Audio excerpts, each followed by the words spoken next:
Hey guys, how's it going? This is Ironworks MTG here with another modern quickie for you guys. If you guys enjoy this content, consider subscribing to the channel, and I'll leave a deck list in the description below for you in case you're interested. Highlighted deck list today. We're playing some mainboard Scavenging Oozes, and looks like we're on the play. Not sure what our opponent's up to.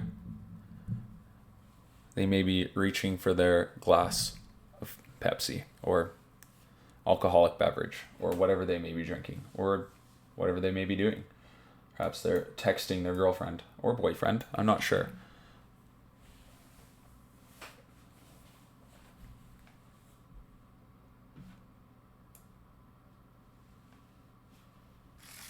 Here we go. All right.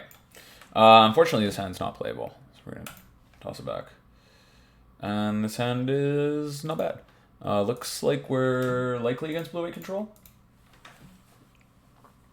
Maybe elementals, but probably blue-white, which is definitely a matchup I'm happy to highlight because I think right now blue-white's pretty clearly the best deck in the format. So against blue-white control, which I'm going to assume it is, I mean, we could get punished for this, but I'm going to bottom the Terminate. We could be against elementals, and then that would be real bad, but I'm just going to assume.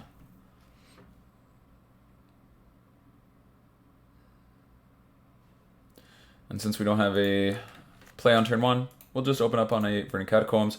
Hope to land our Wrenn and Six on 2, which I think is pretty likely. People have not really been playing Force of Negation. It's kind of fallen out of favor, so grab an Overgrown Tomb here in case we draw Lily later. Scavenging Ooze, sure. Hello, friend. Alrighty. Pick up our third land here. And this K-Command Grist combo could be pretty good. If our opponent counters the Grist, we can pick it up with the K-Command later, so I might just jam it next turn. Especially if they decide to use their turn to Prismatic Ending our Wrenn and Six, then that would be a fantastic window to resolve the Grist. Okay, Spreading Seas, sure. Spreading Seas kind of good against us. Kinda.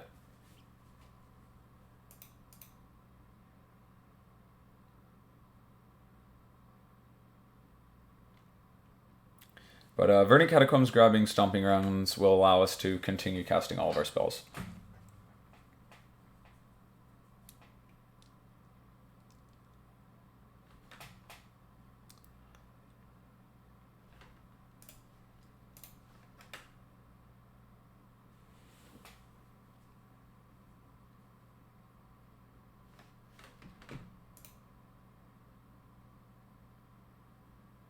Okay.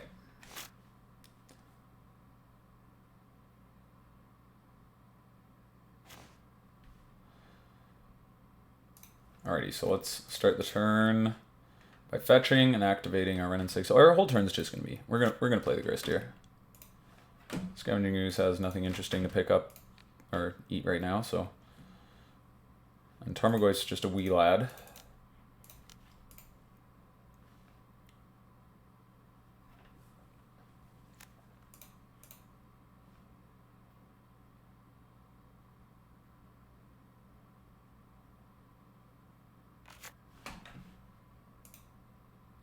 Okay, cool.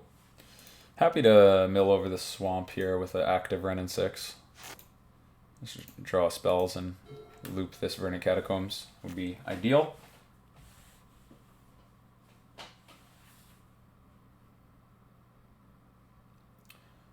Okay, so this turn could be Teferi, it could be a Prismatic Ending. They're not holding up Archmage's Charm. Okay.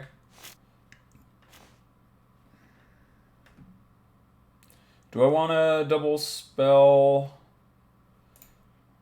Let's mill first. I was going to say if I mill over like Raging Ravine, I'll want to play it.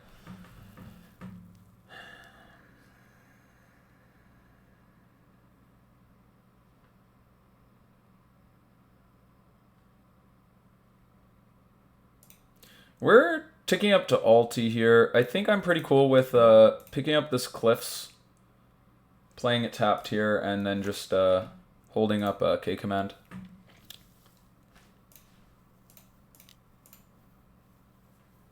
Let's take actions during their turn. We're upticking our walkers, so this with these permanents in play, this draw go is kind of in our favor. If they shark here, I think we K command them with the draw trigger on the stack. That is what they do.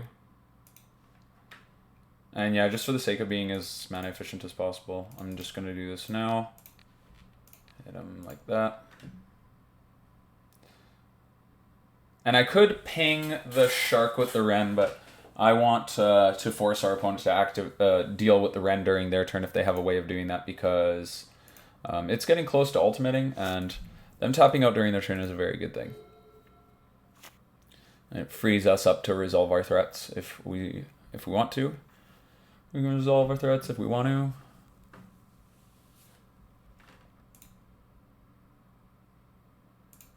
Okay. Terminate.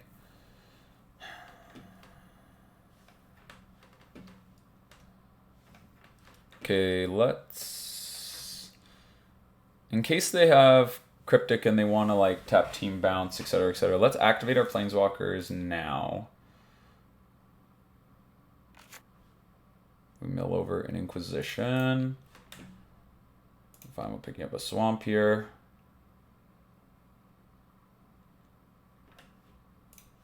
Okay, let's go to combat. I don't even know if I do anything this turn, honestly. I have Terminate and Lightning Bolt to deal with a Shark, and then I can ulti next turn.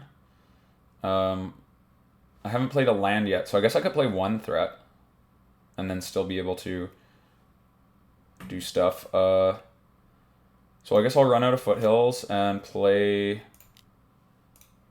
a Tarmogoyf.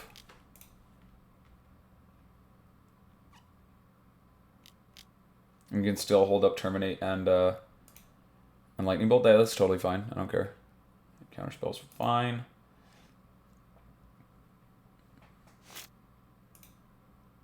I think overall the Scavenging Ooze is going to be a better tool at this stage of the game than Tarmogoyf anyway. Okay, Teferi's kind of annoying. I mean, not really though. Yeah, we don't get to Lightning Bolt, but I don't want to bolt their face anyway. Bounce a token. Okay, yeah, like I really don't care about that. You gotta have an ending, man. Alright, they scoop. They don't have the prismatic ending to deal with the Wrenn, and we're just gonna have like bolts for days. Tokens can deal with Teferi, and we are just in a wonderful spot. Okay, so here for game 2, let's bring in the Boil and the Klothys, and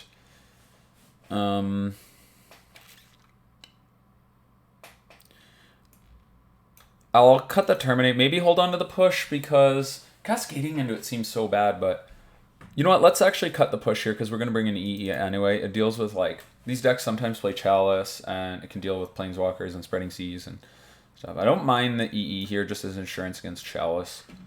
Although maybe they are supposed to cut Chalice against us if they are playing it. We also have Abrupt Decay to deal with Chalice, and yeah, let's not play the EE until we see it. The Abrupt Decays will be fine anyway, because we know that they have targets. What I like to do in this matchup is I usually cut some amount of Tarmogoyf, so let's trim a Tarmogoyf for an Endurance. They're bound to bring in Rest in Peace, so Endurance is going to be a good threat in that regard. And do I want to bring... Is anything here better than Tarmogoyf? Number 3?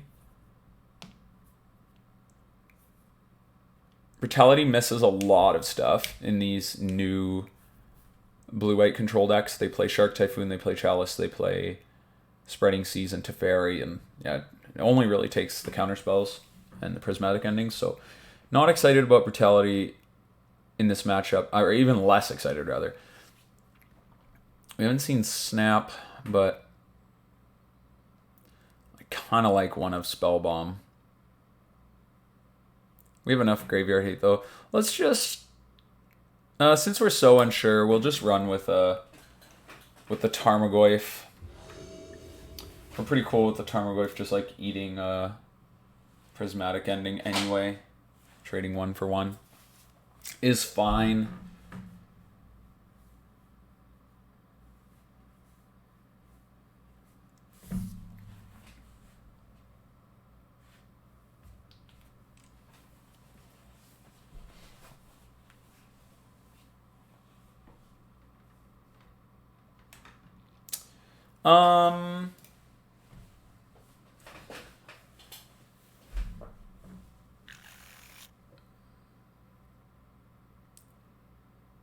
On the draw, this hand's not super exciting, but I like to avoid mulligans against this deck when I can.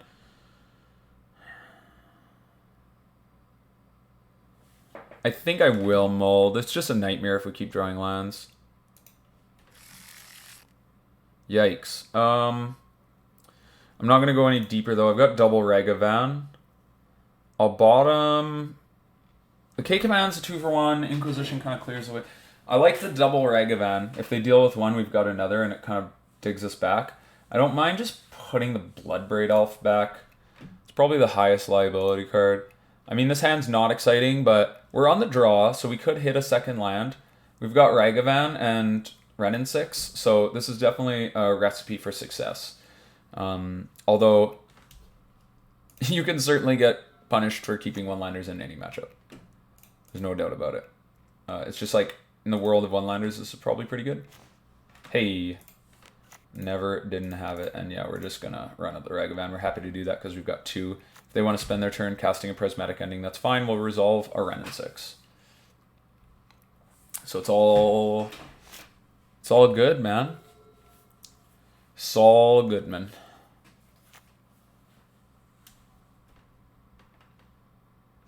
Okay. Alright, we're gonna get to connect, maybe? I would imagine no, but we connect. I think we are pretty happy. Okay, Evoke Solitude's fine, honestly. They go down a card. Ooh, they pitch Teferi. Yeah, I'll take that. That's excellent for us, I think. Yeah, I'm gonna take this turn to resolve Wrenn. Oh wait, they've still got Counterspell up. Let's go Inquisition Ragavan. Wrenn can wait a turn. If this is Counterspell, I just like slam this Ragavan, I think.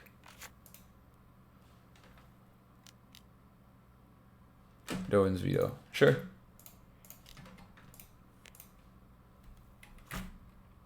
Cool. Yeah, we almost fell into that trap. I just kind of like ignored that potential line. No Teferi. Solid. Solid. They're holding up Archmage's Charm. Let's serve with Ragavan. Sad to not draw a third land there.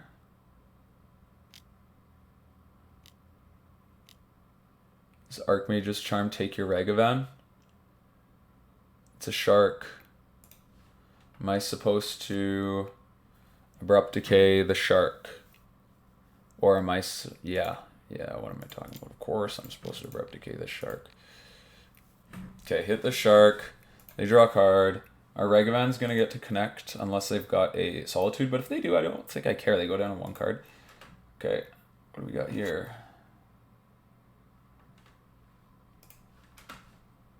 Okay. Alright. Pass to the OP. Unfortunately, we don't have a land drop, or we'd play our Wrenn and Six. Would have been extra Gucci.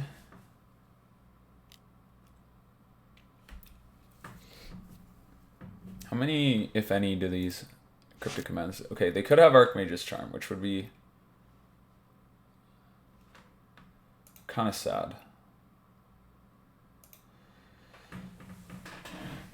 I don't think we want to sacrifice. Oh, are they tapping out for something?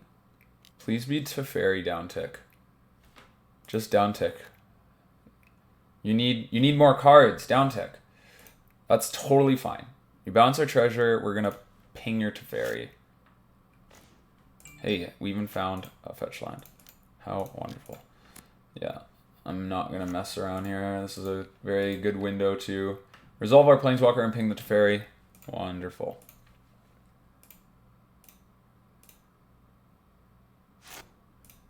And you know what? With the amount of blue-white control floating around, I think it's like a very reasonable matchup for Jund.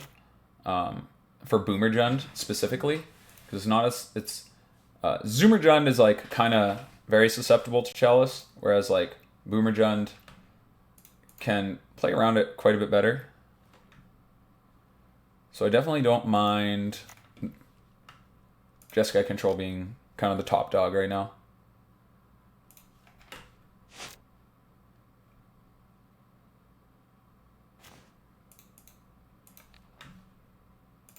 Grab a Mire here. I'll just pass. They could Typhoon for 1. They could draw 2 off Archmage's Charm. They don't do either of those things. Feels good just having our opponent on low resources. Trading in the early game like that, you see that Solitude really holding them back. That's really a price to pay in this matchup. Nope. Do I want to... No, Shocking them does nothing. I was thinking, like, do I want to, like, K-Command them while they're low on cards? But they probably just have, like, a couple of lands, or... I'm sure they've got, like, Counterspell or Dovin's Veto. Endurance is a live one. That's one I'm happy to draw, actually, because we can play it during their turn. And yeah, this holding pattern is something that the Zoomer lists just can't do. Or, I mean, they can, but they can't do it as well. They're a little bit more proactive. Whereas we're more of a grindy control deck. Memory Deluge is strong. Yeah, I mean, okay, hold on. 1, 2, 3, 4, 5, 6. Maybe I let the Deluge resolve and then flash in the Endurance still on my end step to like take care of the back half. But if they tap out for it, do I...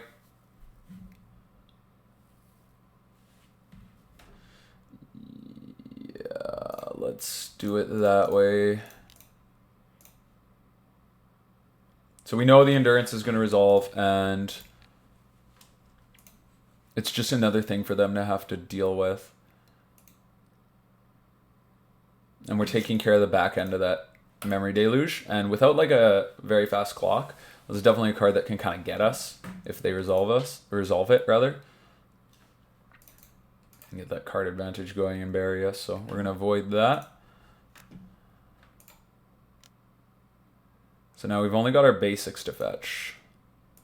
Got to keep that in mind when picking up fetch lines and whatnot. Hey, Bloodbraid Elf, we got a live one. A live one, boys.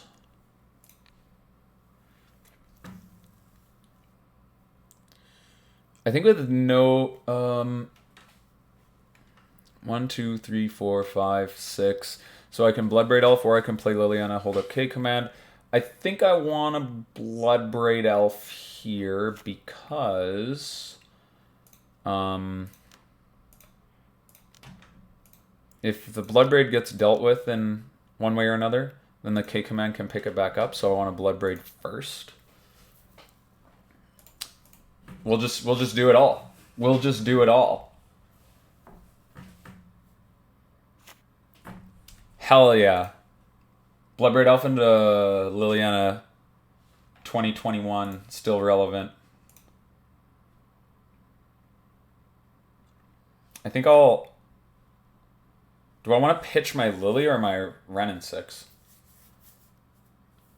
I think I like the second Lily a little better in this window.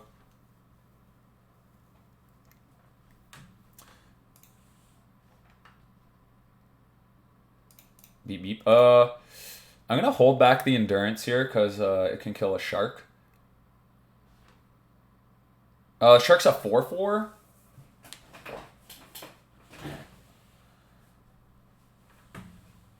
Shark's a 4/4. So Shark here just blows out Bloodbraid Elf. I'm still gonna go for it. Because we could block Shark with Endurance and then downtick Lily if we want. Although, like, the Shark's eating both of our creatures, which doesn't seem great, but we really just want to, like, protect our Planeswalkers. Opponent draws 2, sure.